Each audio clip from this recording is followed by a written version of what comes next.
الرحمن الرحیم۔ صحیح بخاری حدیث نمبر 805۔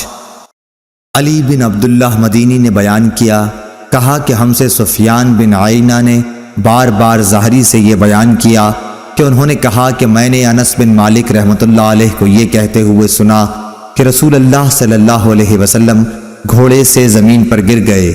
سفیان نے اکثر بجائے ان فرس کے من فرس کہا۔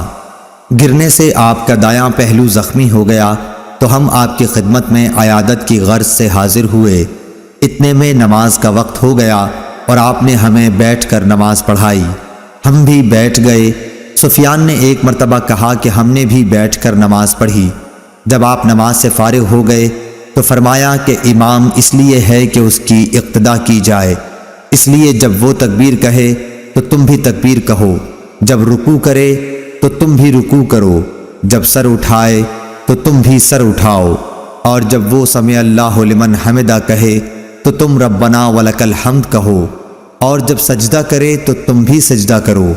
سفیان نے اپنے شاگرد علی بن مدینی سے پوچھا کہ کیا معمر نے بھی اسی طرح حدیث بیان کی تھی؟ علی کہتے ہیں کہ میں نے کہا جی ہاں۔ اس پر سفیان بولے کہ معمر کو حدیث یاد تھی۔ زہری نے یوں کہا ولک الحمد۔ سفیان نے یہ بھی کہا کہ مجھے یاد ہے کہ زہری نے یوں کہا آپ کا دایاں بازو چھل گیا تھا جب ہم زہری کے پاس سے نکلے۔ ابن جریح نے کہا میں زہری کے پاس موجود تھا تو انہوں نے یوں کہا کہ آپ کی داہنی پنڈلی چھل گئی۔